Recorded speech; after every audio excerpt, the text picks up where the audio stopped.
Someone said stop. Hello, everyone, and welcome to the 247 Sports College Football Show. I'm Kevin Boylard, filling in this week for Josh Ayler. The rest of the regular crew is here, though. Barton Simmons, Trey Scott, and also later Connor Tapp in Connor's Corner. How's it going today, guys? It's great. It's a little different feel here, you know.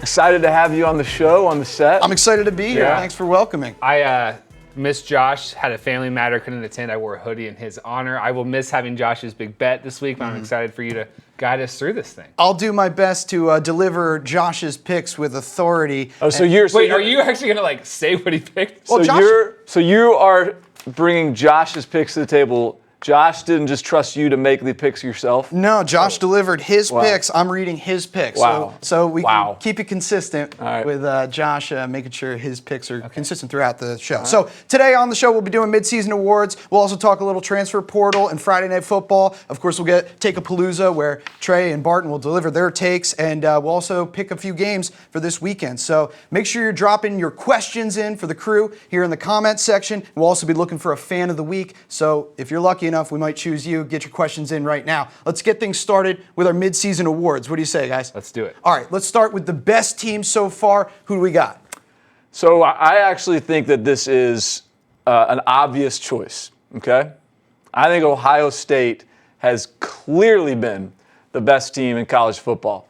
I understand that maybe LSU's played a couple more tough opponents than Ohio State. And so if that's your criteria, then sure, go for it. But as based on who they played, the opponents they put in front of them, the way they've beaten those opponents, the complete body of work they've shown on both sides of the football, offense and defense, the way they can beat you throwing the ball down the field with Justin Fields, the way they can beat you running with J.K. Dobbins. If Justin Fields isn't throwing it effectively, he'll just take off and run with his legs. I just think Ohio State to this point has been the most dominant, the most impressive team in college football. Does the DNA of Ohio State feel differently to you than it has in the years past? Do you feel like they've shed maybe the tendency to go on the road and lay an egg? Like, are we worried about that at all? It does feel different. I don't know why. I mean, when they have a new head coach. Obviously, they have a new head coach, but for one, defense travels, and I think by Jeff Hafley, Greg Madison coming in as co-defensive coordinators and simplifying things on that side of the football, just letting their athletes be athletes, letting them be better than the team across from them instead of putting them in compromising situations and trying to be overly aggressive. That's really worked out well. Chase Young obviously has been one of the most dominant players in the country at defensive end. So, I think that between the different ways they can beat you on offense, it feels like they're playing a little looser. I think I would agree with that observation. I think it might be useful to illustrate that last season, in some of the hiccups that kind of forsaged that loss to Purdue, you've given up 31 points against Oregon State, 28 to TCU, 26 to Indiana, and we're just like, if you look at Ohio State's results this year, like those kind of performances are just absolutely not there. Yeah, that's a great point because, we're talking about Justin Fields and J.K. Dobbins so much, and we are talking about Chase Young, but Connor starts talking, I bring it up. Cincinnati scored 0 points against Ohio State. Like Miami, Ohio scored 5. Nebraska scored 7. That's like college football playoff #1 overall seed sort of resume contenders. I'm pumped about their schedule going forward. I never thought, we did not talk in the preseason about Wisconsin versus Ohio State that much. We talked way more about Nebraska versus Ohio State. But that game on October 26th is going to be awesome. Both teams, it's probably a prequel to the Big Ten championship game we'll have in December.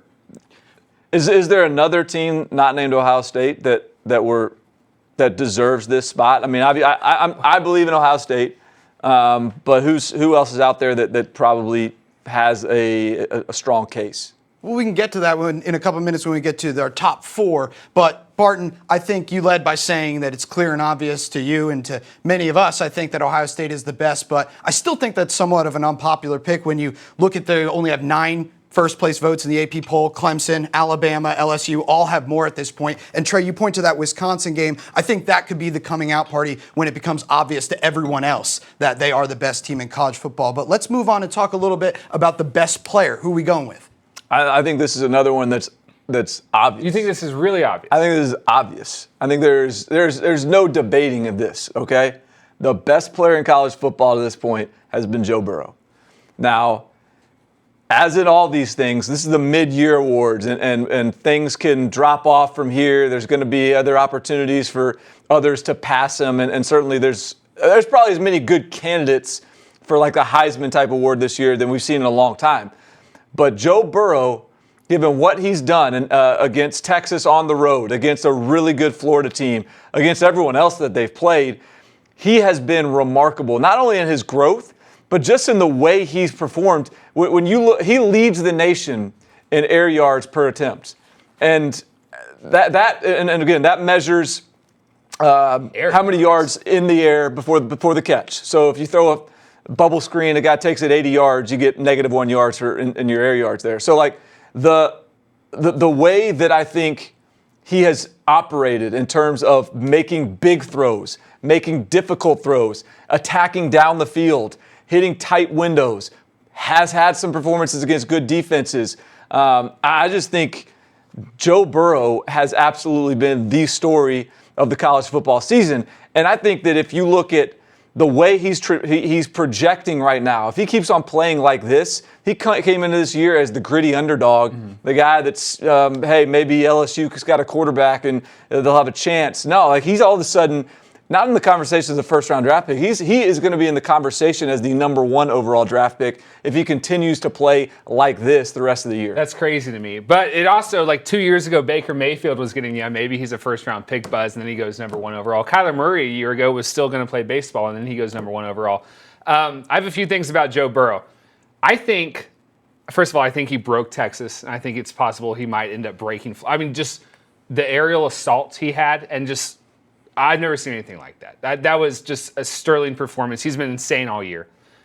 The second thing I want to say is I think I'm starting to think that he takes down Alabama in a month.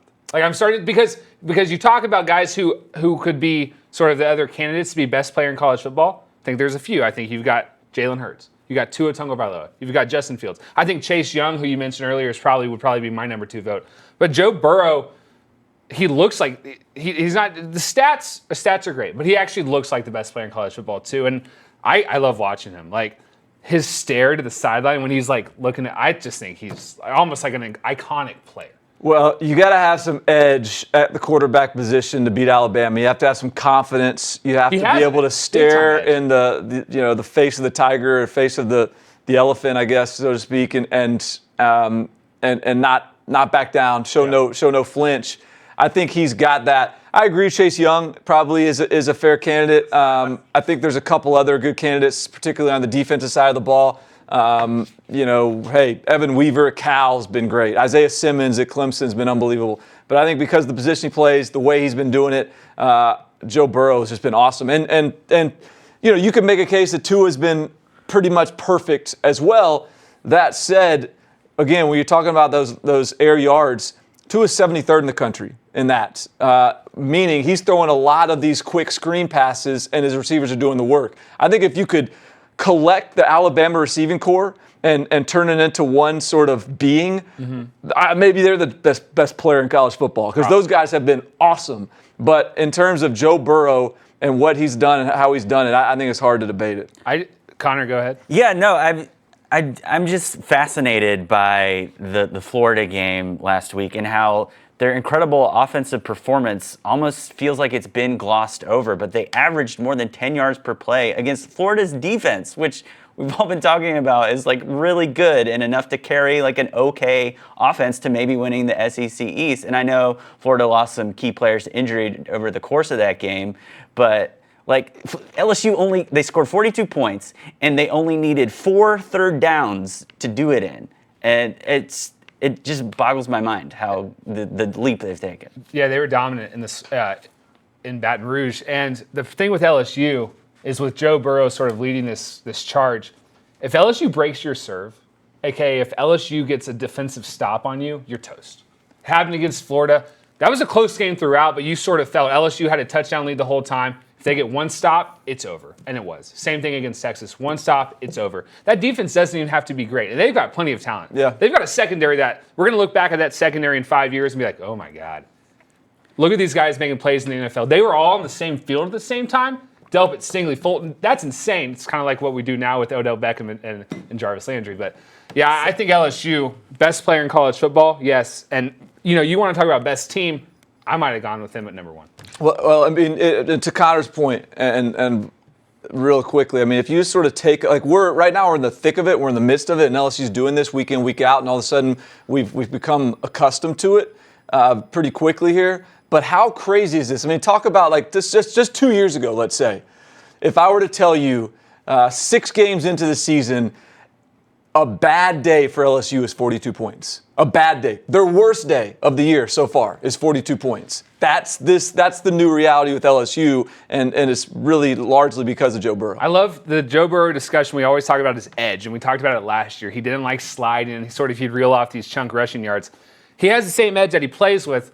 But Connor, when we were at SEC Media Days, this guy, he's 22, I guess. But he carried himself like he's 32. And he kind of went in there and just eye contact, I was like, oh my God, stop. I can't keep this up with you. Have you seen the video of him looking at Maria Taylor after the game last week? He's fierce and he's competitive and he carries himself. You watch his interviews with his teammates or with Maria Taylor, and he's like, we've got a lot more to accomplish.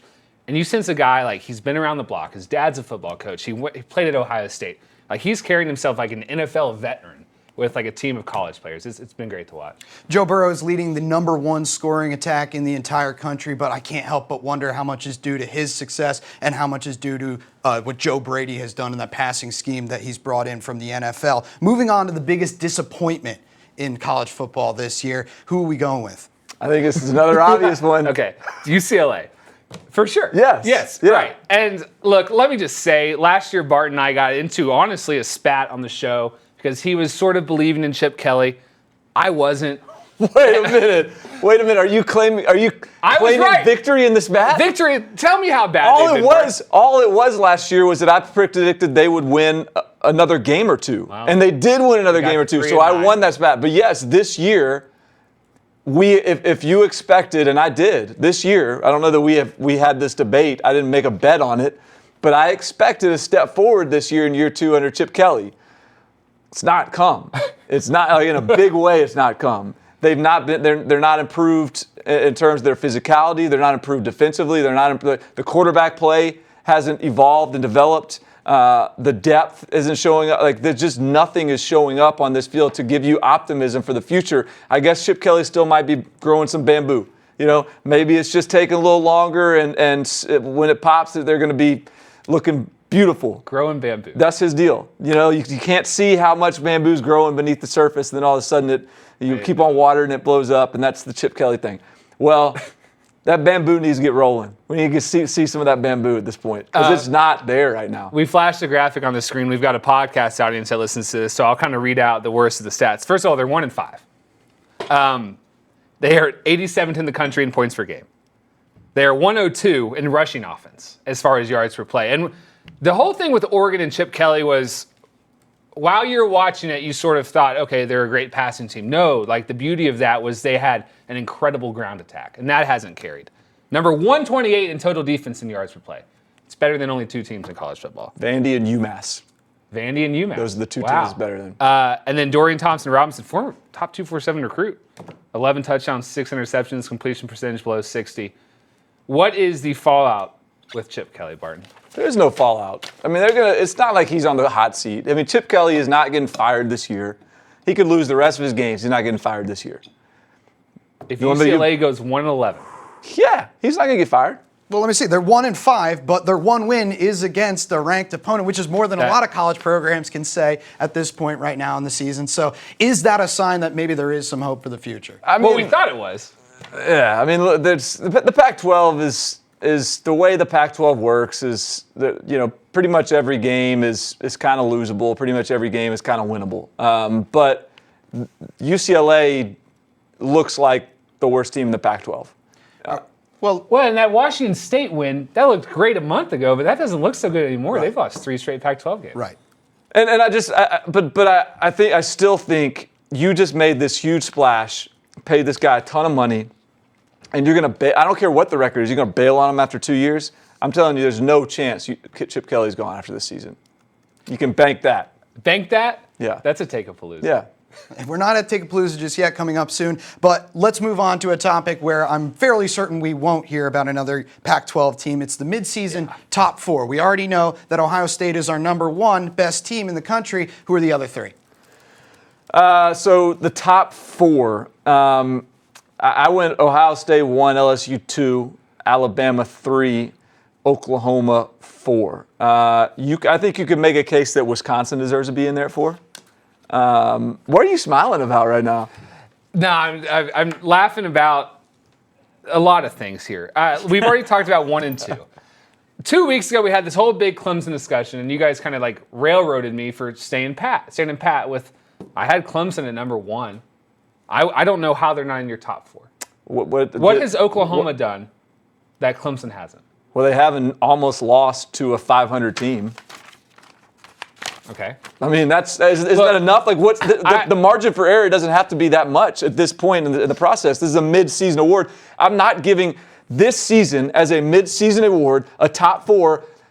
Clemson gets 0 credit for what it did last year. Okay. 0. Yes. Well, that's just hard for me to do because I look. Well, you need to figure it out. No, and I do have it. Alabama too, but they don't look like the number 2 team. But I have Clemson 1, Alabama 2 because what they've done. It's hard for me to ignore what they did. That is not if the playoffs start now. Yeah. I'm willing to concede that Clemson, because they've been there, maybe they should be in the playoffs. If we had to pick the playoffs today, that's not what the question was. I was asked to give a mid-season top 4. To this point in the season, if you're going to call Clemson a top 4 team, then I think that is based purely on what they did last year. Sure. And that's not to say they haven't had really good moments. A&M. They've had some great games. They blew out Florida State last week, and they looked great doing it. They might be catching their stride a little bit. Maybe in a couple weeks, they will be a top 4 team. Maybe they'll be number 2. Maybe they'll be 1. I don't know. But right now, they still have that A&M game that didn't look that good. They still have that North Carolina game what A&M? Are you saying A&M is bad? Yeah. Okay. I'm saying A&M. Alabama, that's their signature win.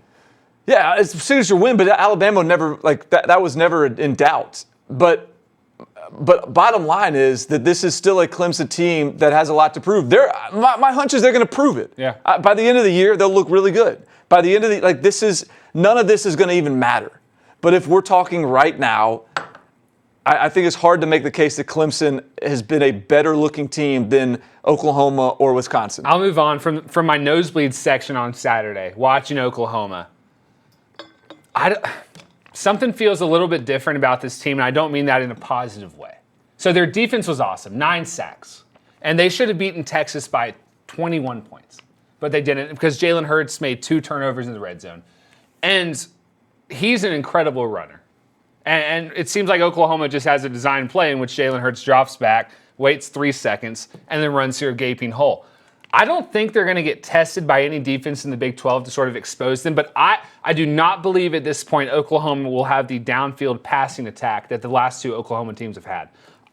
I don't know who's going to beat them in the regular season. It's either going to be Baylor or Iowa State.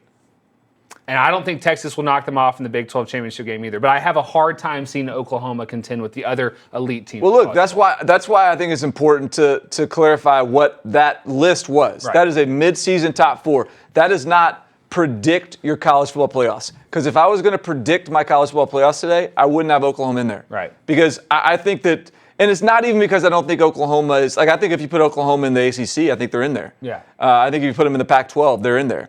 I am not convinced Oklahoma will be able to go unscathed through the Big 12 because I think there's just too many capable teams that can catch them slipping on any given Saturday. That said, they had, 3-4 turnovers against Texas, a couple of them in the red zone, 1 in the end zone. 2 in the red zone, yeah. And they outgained Texas by almost double yards per play. Yeah. And they still kind of cruised. And it was the most lopsided 7-point margin in that rivalry history. My last point on Oklahoma, their defense was incredible and their defense won in that game. The part about them going unscathed, and I guess I'm contradicting myself, of course your defense gets up for the Red River rivalry. Does your defense get up for TCU or Iowa State or Baylor are Oklahoma State and Bedlam, probably Bedlam. But that defense pitched a perfect game and saved its offense, because if that defense doesn't play the way they did Saturday, Texas wins by 14. So just something to watch going forward. Does Oklahoma's defense come to play every Saturday? Ohio State, LSU, Alabama, and Oklahoma are only 4 of the 12 remaining undefeated teams, so a lot can change between now and the playoff. Let's move on and finish up our awards segment with the biggest surprise. So, biggest surprise, you can go a lot of different ways here, but I went with Wisconsin because last year we thought Wisconsin was supposed to be a college football playoff contender. National title type contender, dark horse, right? And they disappointed us. They didn't look that impressive. They had a rough year. This year, we went back to underestimating them. And I think everyone sort of expected an 8-4 kind of season again. Man, this team looks all the way real. You could make a case. You know, the Northwestern game, they were a little sluggish, and that game got a little ugly, even though there was never any doubt they were going to win it. But Northwestern has a way of doing that to teams. But you could make a case that Wisconsin should be 2. If not for that Northwestern game, you could make a case Wisconsin should be 1. They've looked that impressive through the first half of the season, and I just think that is a very pleasant surprise.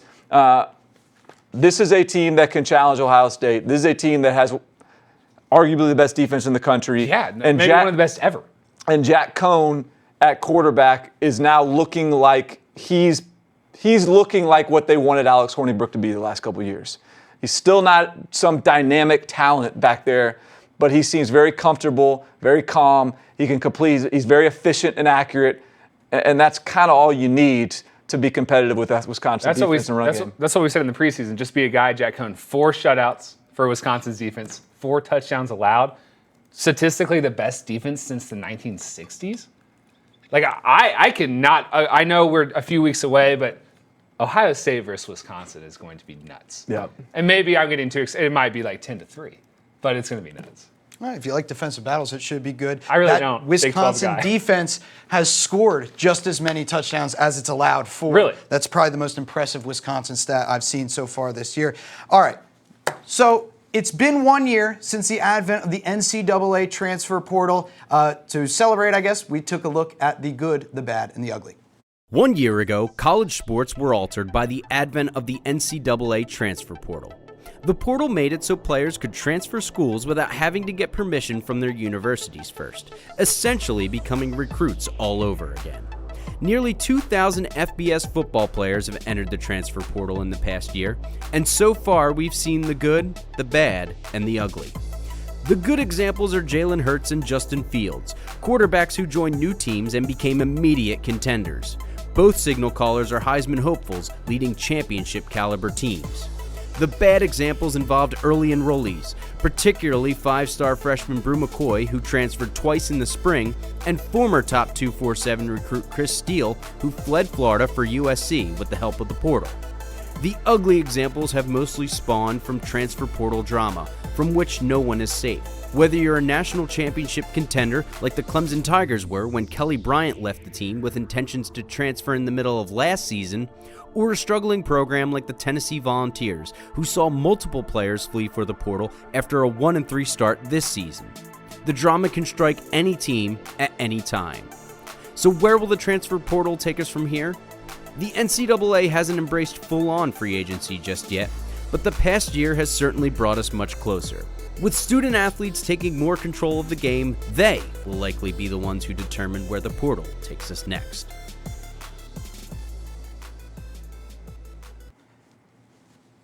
Yesterday, Antonio Alfano, the former #1 overall player in the top 247, entered the transfer portal officially. He's leaving Alabama before he ever even really suited up for them.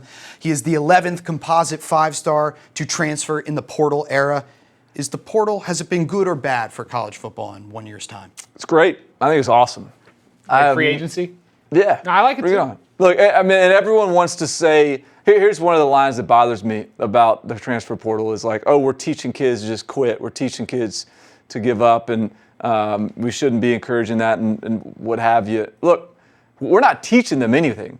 We're giving kids an opportunity to make a decision. And if you have a son that is in a college football program and he has that inclination to quit or give up or go into the transfer portal and you don't believe in that and you think that that's a bad decision, parent him. help him, guide him.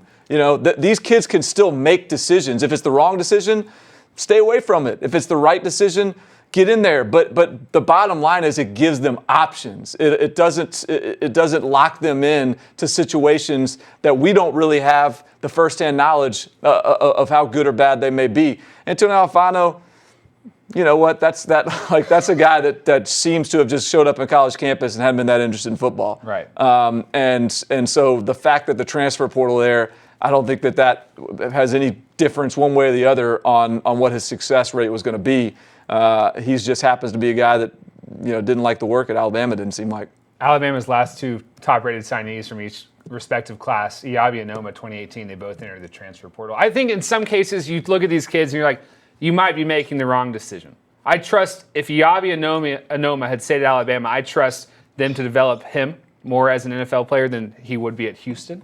And wherever Antonio Alfano goes, if he decides to keep playing college football, whether it's back home to Rutgers or wherever, I would have still taken Alabama's development process over anybody else. Yeah, maybe, but you never know though, and maybe it's just a different setting, and different personalities mesh better in different areas. But like Oluwalu Beduku, sure, Beduku, the 5-star outside linebacker defensive end that just was just wasting away on the bench at USC, goes to Illinois, and look, when he showed up in Illinois, I wasn't optimistic that he was going to make an impact, because if you're a 5-star and you haven't made an impact yet at a place like USC that has that kind of development, then like you're probably just a bust. But here he is. He shows up in Illinois. He's like leading the nation in tackles for loss. So I just think it's for us. I think as consumers and fans of college football, the other factor involved here is that I think it allows us to see teams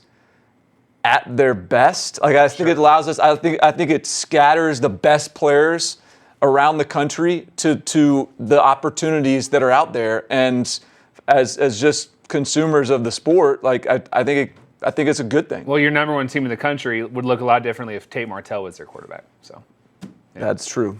Yes. We'll see where the transfer portal takes us from here, but I think we can all agree through the first year it's been quite a wild ride and pretty interesting to follow. Let's head to the corner now, Connor's Corner, find out what's going on in the comment section. Yeah, so since we're talking transfer portal, let's hit Sam's question. He asked, would Georgia be undefeated with Justin Fields still at QB? No, I don't think so. Well, look, no. I mean, I don't know if Justin Fields is inserted. I guess that's a tough question to answer. Like, is Justin Fields inserted in that South Carolina game? Do they win? Yeah, I don't know. Probably, I guess. But I just think that changes the whole dynamic of what this team is. He's a totally different player.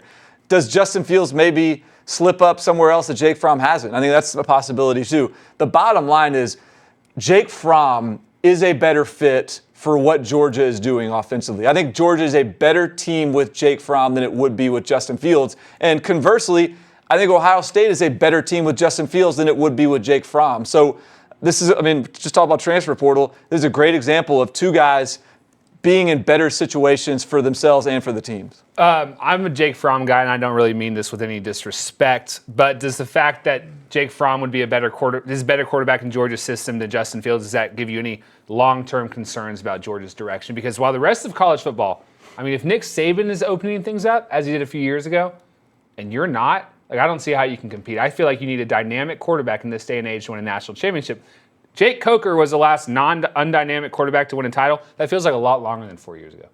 Yeah. No, I don't disagree. I think Georgia's offense right now, I think you have to kind of recruit perfectly for it to work. Yep. For it to work on a national championship level. And maybe they will. Georgia might just recruit that well. And if you can recruit that well, then obviously you provide a different challenge than most teams are facing on a week in, week out basis, and so it can work. But I think it's a fair point and something that Georgia's going to have to really balance and straddle here for a few years. We talked about our midseason top four, not a whiff of the Pac-12. Ryan Lovelace says, "What about Oregon? Why are we overlooked?" Oh.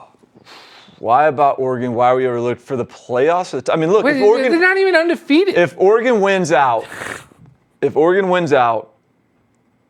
no. I still think that they would have to, let's say Oregon wins out and Notre Dame wins out. Who are you taking there? Oregon, because they have a conference championship. Okay.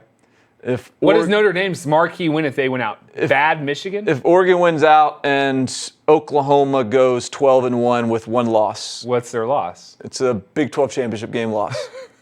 To Iowa State. Oklahoma, because they would have beaten, well, it depends on how good Texas, Baylor, and Iowa State will. I don't know. If Oregon wins out and LSU goes 11-1 with a lost Alabama. LSU. Agreed. LSU. I don't see Oregon making it. I don't see it either. I don't see it. There's marquee win. Too many other good. There's just too many other good options. Too many good teams. Hey, I look, certainly don't think Notre Dame's going to make it.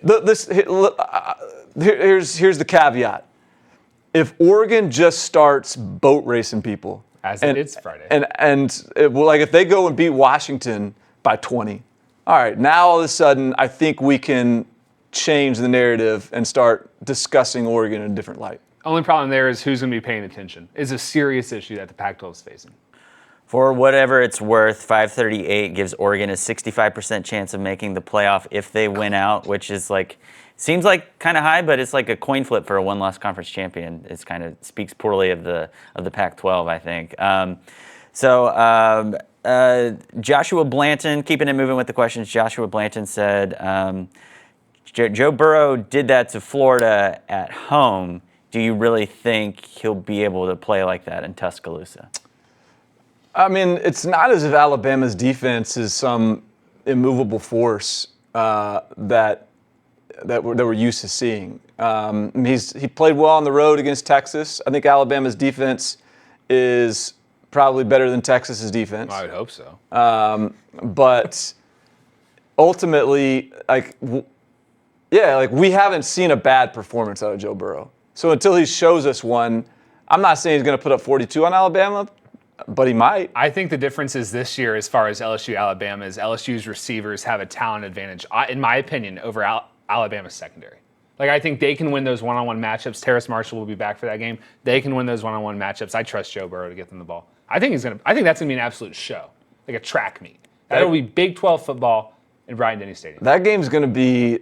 That game is going to be about the most heavily anticipated game since the 6-9 game. Yeah, it was horrible. This game's going to be a little more entertaining than that one. Yeah. Andrew Wheeler wants to know, what is the biggest improvement from the Oklahoma defense from last year to this year? Pressure on the quarterback would be my take. 9 sacks. Linebacker Kenneth Murray is playing with his absolute hair on fire. He just was a massive disruptor against Texas. And their defensive line is talented, and those guys are waking up. Neville Gallimore. They look like a totally different unit. And they're not even missing tackles either. Yeah, they're just playing with more confidence, I think, too. Which is, part of that is just feeling success, tasting it a little bit, because they've always been talented, more talented than their defense has shown. And so I think you got to give a lot of credit to Alex Grinch for getting these guys to play that well. Yeah. John Blant wants to know, which two teams do we think will be competing in the Pac-12 championship, and who do you think will win? Oregon, Utah? Oregon? I guess, This weekend's games might decide. I know. That's You're right. exactly That's a right. great point. It's I guess Arizona State could beat Utah, and then it's either Arizona State or Utah against either Oregon or Washington. I don't know. I think that we'll have some picks later, but I think Washington's got a chance this weekend. Sure. What would be the best matchup, the matchup that you'd like to see?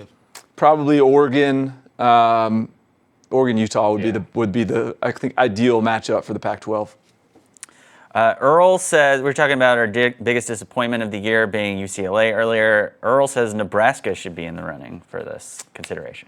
Yeah, I hear you. I think Nebraska, but that's more, to me, the Nebraska deal is more about unreasonable expectations, whereas we're not asking for a lot out of UCLA. We're asking for just progression. Hey, Nebraska's better. They're at least they're improved from last year, from a record standpoint. I guess. Sure. They're not 0-6. Right. So But they shouldn't have ever. Maybe we take some blame for Nebraska's expect. We don't have this sort of clout, but I did expect Nebraska to win the Big Ten West. I know we talk about this every week, and it's sort of like, were our expectations too high? Were they not? Guys, Adrian Martinez was in the preseason the number 3 Heisman candidate as far as odds go. They had an improving defense. They had a recruiting class adding offensive skill talent. Their offensive line was going to be better. I am absolutely disappointed in Nebraska. I'm just saying, though, like Nebraska, currently, I would argue that Colorado is their only truly bad loss. Minnesota looks like a good team. Ohio State's killing everyone. They beat Northwestern. They beat Illinois. Those teams are not good teams, but here's where we find out if they're good. Can they beat Indiana? Can they beat Purdue? Can they beat Maryland and Iowa? Like, those are the teams they have to be able to beat. And so I was just saying, like, sure, UCLA's not beating anybody. They've scored an average of 8 points a game the last 3 weeks. I'm disappointed. Yeah, you can be disappointed. You're allowed to be disappointed. They're just not more disappointing than UCLA, objectively.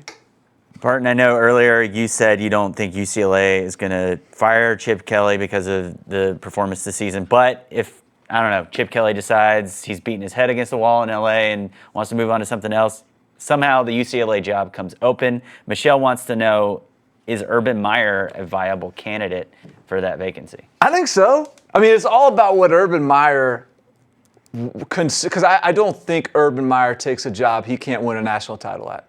So you shouldn't take that job. Do you think Urban Meyer can't win a national title at UCLA? No, I don't. But I assume you think he could at USC. Yeah, because I think the Hall would be. Look, when Urban took a year off at ESPN and jumped to Ohio State, he jumped to a program with incredible talent. Braxton Miller was already there. Look, the road at UCLA would include like a rebuild that lasts at least 3 years. Urban Meyer does not have time for that. Urban Meyer can take whatever job he wants in college football this offseason. That job's USC. Okay. I don't think he would win a national title at UCLA. No, all right. I think no. I'm not saying he would rather have UCLA over USC. I absolutely think that he would want the USC job. If USC decided for some reason that, and maybe they're scared off by the Zach Smith stuff, or they want to go a different direction. They want to go James Franklin. They want to go whatever. They make a different hire. That's not on the table for him. It's not like there's going to be a bunch of other blue blood jobs open. Would he take UCLA? I tend to think that he would see potential in that program and would be willing to take it. Yeah. That's a guess. I mean, I have no idea. Because maybe that's a good guess, because you look at other blue bloods across the country, and I don't really see many opening up. He would not take Florida State because of his Florida connections. Maybe one concern is if Lincoln Riley ever does leave Oklahoma, I don't really want to think about them going Bob Stoops, Lincoln Riley, Urban Meyer, but that was just. Can I catch a break? Keep commenting, dropping your questions in the comments section. Again, a reminder, we're looking for a fan of the week, and we'll feature that fan very shortly. But first, speaking of Urban Meyer, his former team, Ohio State, is playing in a rare Friday night spot against Northwestern. I caught up with Dave Biddle of Bucknuts on 247 Sports this week to find out why that's somewhat controversial for this week's Boiling Point. Hello everyone, welcome to Boiling Point, where we put our experts to the test by asking them a few pointed questions. Thanks to a Big Ten scheduling initiative, number 4 Ohio State will play Northwestern on Friday night this week. With me today to discuss Friday Night Football is Dave Biddle of Bucknuts on 247 Sports. Dave, head coach Ryan Day said this week he's sure local high school coaches don't appreciate Ohio State playing on Friday night. Was that comment a nod to local high school coaches as a way for Day to align himself with them as opposed to those who make the Big Ten schedule? Absolutely, Kevin. I really think Ryan Day is probably indifferent about this whole thing, but I do think he actually sympathizes with the high school coaches. And of course, the main thing here is trying to have a great relationship with the coaches in Ohio, which he's done a great job of forging those relationships. So, yeah, I think he wanted to kind of throw those guys a bone and say, hey, I get it. This is not, there's a tons of Buckeye fans across the state. And, Friday night football is what rules, for high school football. And, the Buckeyes are kind of intruding on that territory. But as Ryan Day said, I thought he handled it beautifully, Kevin. He said, it was out of our control. It was anything, we don't make the schedule. And, but he does understand where the high school coaches and fans and parents and everybody else who's making a stink about it, he understands where they're coming from. Dave, this scheduling initiative is coming down from the Big Ten, and it's not like the Buckeyes need more time in the spotlight. When the conference was putting this plan together, did Ohio State have any say in the final decision? Yeah, they did, Kevin. If you look at what Michigan did, Michigan just said no. We want no part of this at all. Ohio State acquiesced to a degree. They said we will do it, not every year, and we will not host a Friday night game. So this was kind of a compromise, I guess, if you want to look at it, where Ohio State's not going to do this every year, and they're not going to use a home game for a Friday night game. And really, I think it's almost overblown here, Kevin. In fact, it's just overblown, period. I don't think it's almost overblown because, Ohio State's coming off a bye. It's not like they have just 5 days of rest between games. I get the feeling that the players and coaches don't mind. And furthermore, for the high school football fans, in one respect, I get where they're coming from, but Friday night high school football games, at least here in Ohio, kick off at 7 p.m. Eastern. For those who don't know, Ohio is an Eastern time zone. I think a lot of people across the country don't realize Ohio is Eastern time zone. And Ohio State's game's not going to kick off until about 8:40. So a lot of high school games are over by 9:30. Worst case scenario for some of these fans, they'll get home in time to see the second half of the game. It's a one-time thing. I don't think it's that big of a deal. Dave, thank you so much for stopping by. Don't forget to tune in for Ohio State at Northwestern on Friday night. In the meantime, follow Dave on Twitter and read his work over at Bucknuts on 247Sports. All right, you guys are going to have to help me out a little bit here because as a general sports fan, I see Ohio State playing Friday night and I think, awesome. So Barton, help me understand this from the perspective of local high school coaches in Ohio. Why is this even an issue? Well, I mean, they're playing games Friday nights, and if people are going to watch their games, go to their games, then it doesn't help to have competition from the biggest flagship program in the state, and so it's just a little bit of it intrudes on their territory. High school football is Friday night is high school football. I mean, that's what it is, and I think in the places where high school football is really important, that is sort of recognized as a sacred ground.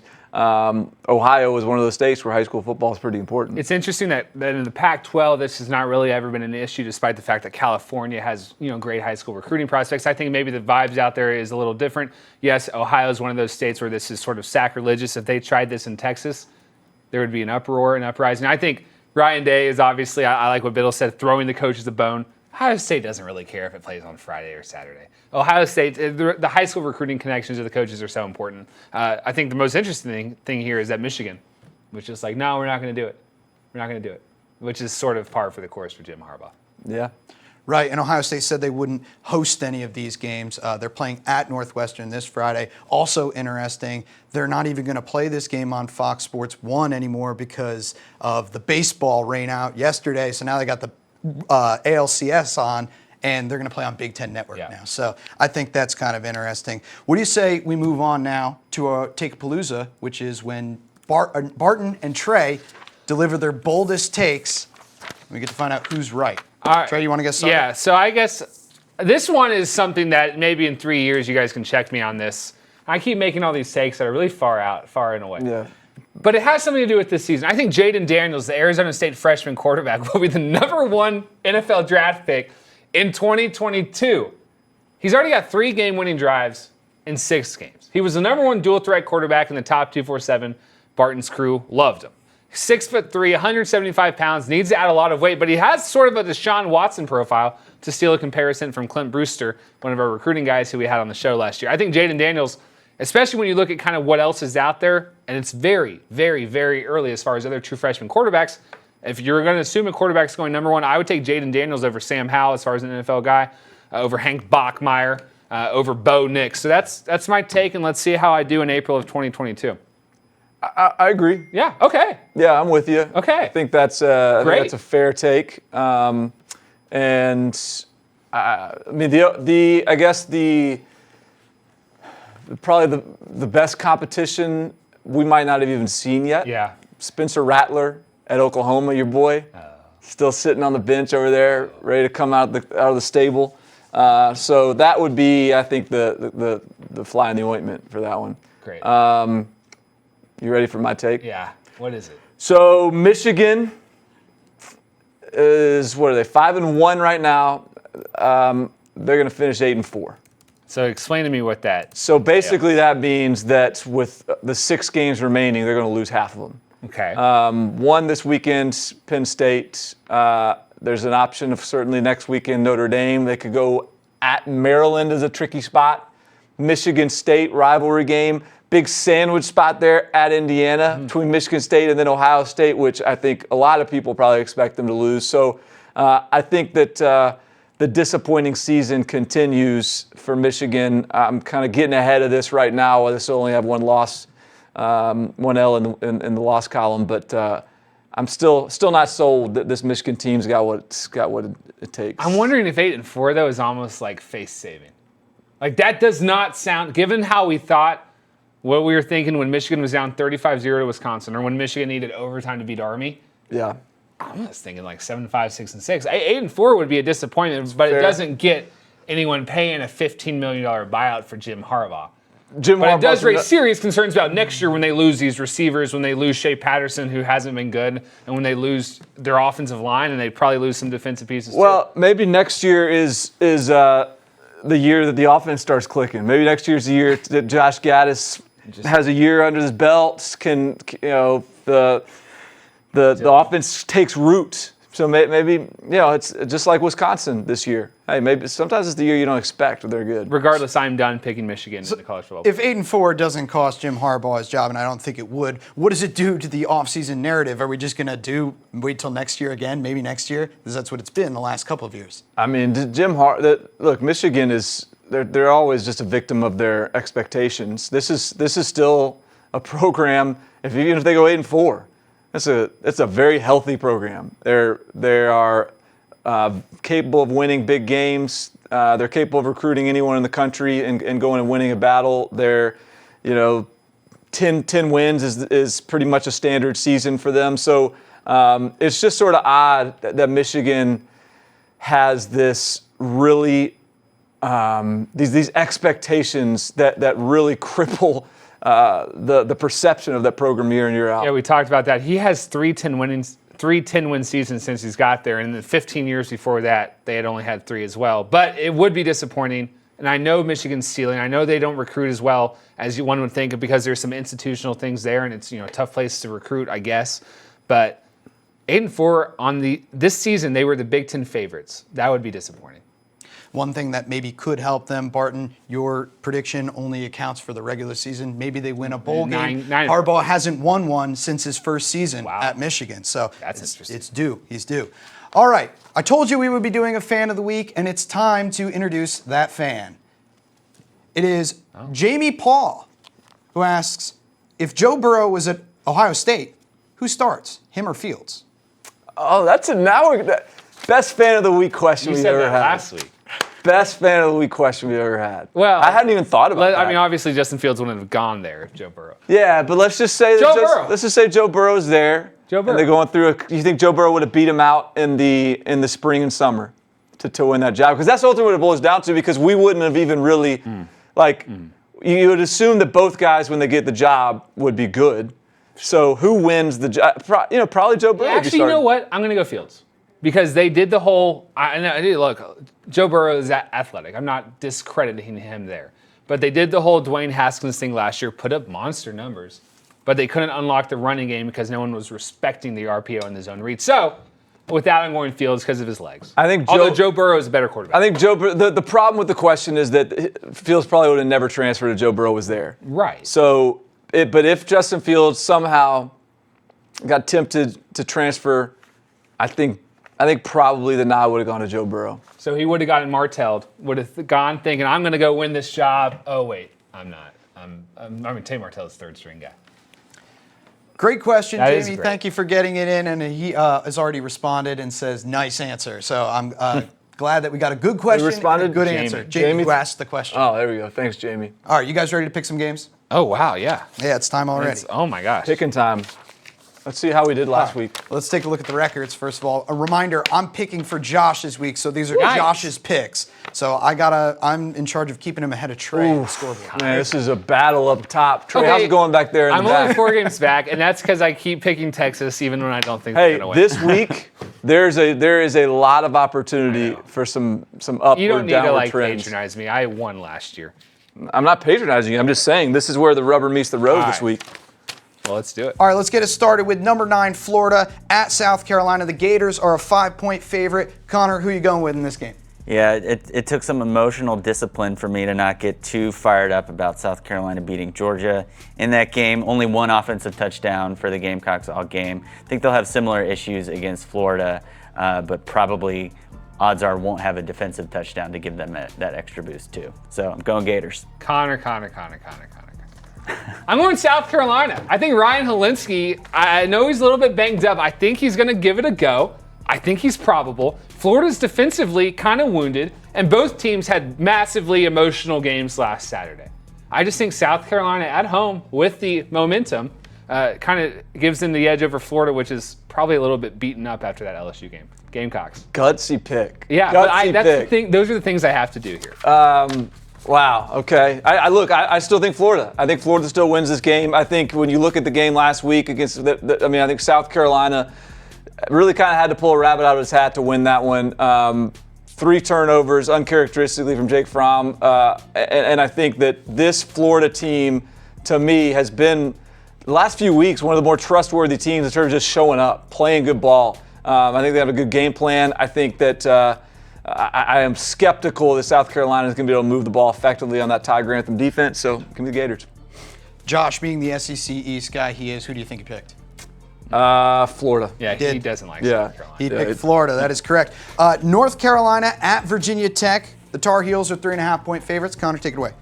Yeah, the ACC, man, tough conference to have any idea what's going on with a lot of those teams. I think North Carolina is probably the higher upside play here. Like on a given day, they could probably turn in the best performance. So I'm going with the Tar Heels. I think it's going to be a big week for North Carolina. They're going to get a 5-star defensive end named Desmond Evans on Friday. North Carolina is going to win this game. And the Sporting News projects the Tar Heels in the Orange Bowl. So, everything's coming up MAC. I like the way this offense for Virginia Tech has shifted once they got a more mobile quarterback than Hendon Hooker.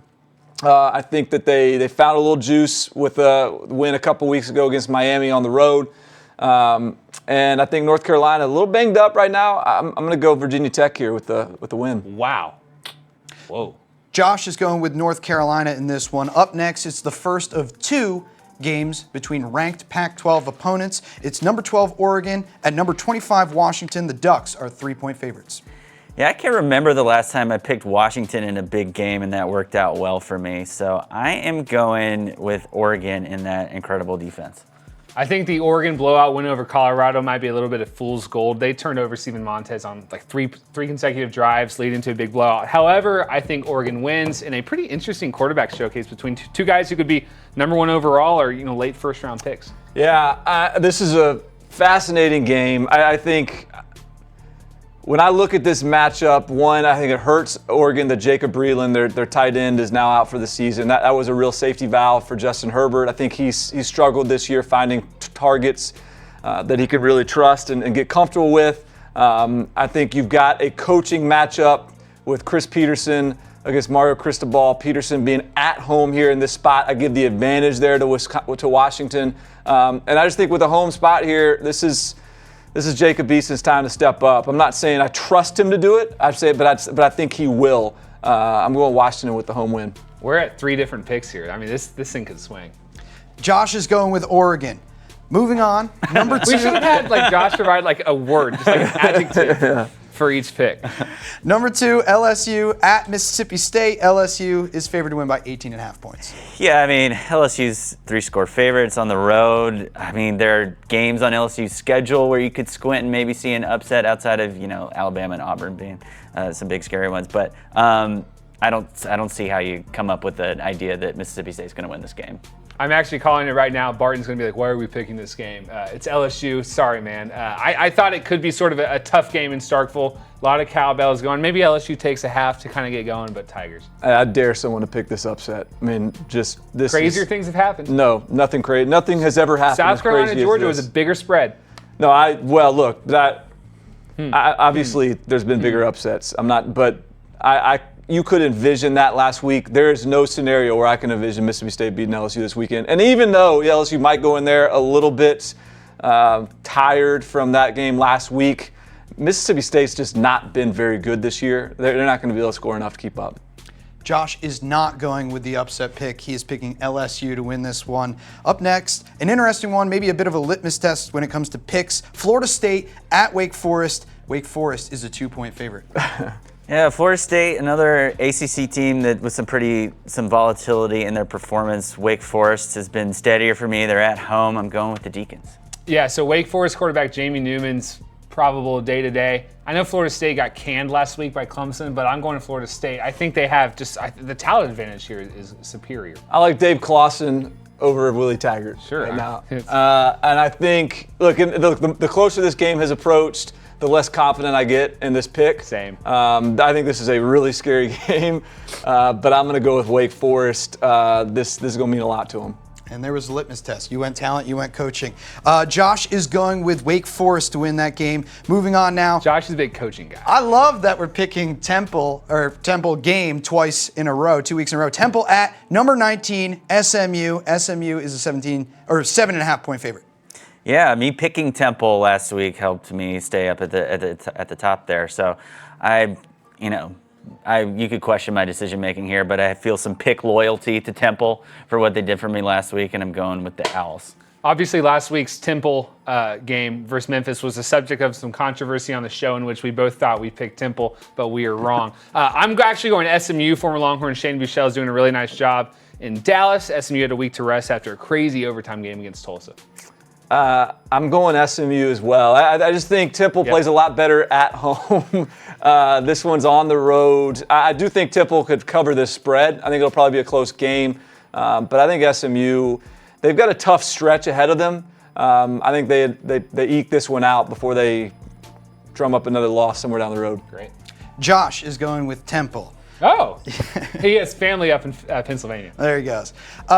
Some Big 12 action. Number 18, Baylor at Oklahoma State.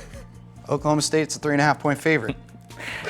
Yeah, Baylor, they're still undefeated. I've been going with them. They scored me a big victory against Trey on this show here, so I'm sticking with the Bears. I think I like Baylor, and I feel like this undefeated run here is doomed to end pretty soon here, but I'm going to go with them one more week against OK State. If I reverse jinxed Baylor a few weeks ago into an undefeated regular season and a Big 12 conference game appearance, I'm going to be pretty upset as my sister went through and we have a friendly rivalry. I'm going to Oklahoma State. Trust in Vegas. Trust in Oklahoma State's offense against the Baylor defense that's very good, but lost starting linebacker Clay Johnston.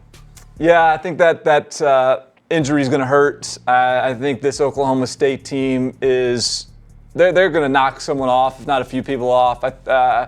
I think this is a spot that Oklahoma State's got enough firepower to get it done.